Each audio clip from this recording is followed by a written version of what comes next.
Well, another good win to back up the performance against Catalans. Yeah, I think that was the important thing, and something that I stressed to the players in the week that last week was great, and we really enjoyed the performance and the results, and we looked like a very connected team. But it was really important that we backed it up again tonight, and we want to become a team that is more consistent than what we have been recently, and that's another step in the right direction for us. Look, not getting carried away. We've had 2 good performances, 2 good results, but I'm going to keep ramming on the same message to the players that we've just got to keep delivering week on week. First couple of tries rolled down that right edge, the connection of Whitby into Wellesby into Sailor, in that order, in those positions, it probably won't have been something that you'd envisioned at the start of the season, but it clicked straight into gear tonight, didn't it? Yeah, perhaps not something that I foresaw a while ago. However, what they all 3 are is really skilled athletes, and George Whitby, despite his young years, his catching, his passing, his core skills as a young player as good as anybody's out there.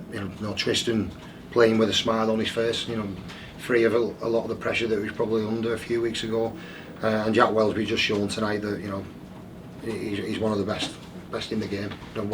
When he plays the way he did, and what I love about Jack the most is that he'll come off the field tonight feeling good and knowing that he's played well, but he also he's the first to recognise his teammates, and we've played a real tough brand of rugby league tonight, and that's what's laid the platform for Jack to be able to do what he's done.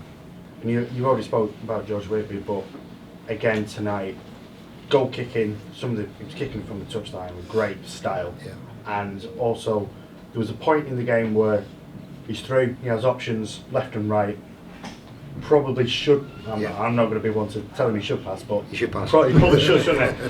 But when he's had such great moments, is that something that you've mentioned to him today, or are going to about a moment in the game where that decision making does an area for him to improve? Well, he'll know. He's that smart of a player. He'll know. He'll come away from that probably feeling a little bit disappointed that he could have made life a little bit easier. But one thing I loved in the moment, then the team that no one rounded on George, no one was throwing their hands up in the air, whinging, sulking. We actually got on with it and scored. And it's a great lesson for us as a team moving forward that players are going to get things wrong at times, so the way you respond is really important. Tougher test awaiting, but you must now have real confidence and a bit of vigour going into that game. Yeah, absolutely. Again, I kind of want to look. We understand we're playing strong opponents next week, tough opponents, but I don't want to, for the next 2, 3, 4, 5, 6 weeks, however long it may be, get caught up too much in who the opposition is. I want to really ram on the message to the players that we've got a responsibility to perform every week, regardless of who is and isn't in the team. When you pull on this jersey, it's about going out there and performing, building consistency. And look, you ain't going to get the results all the time, but there's got to be a certain level and a certain standard that you've got to strive for week in, week out.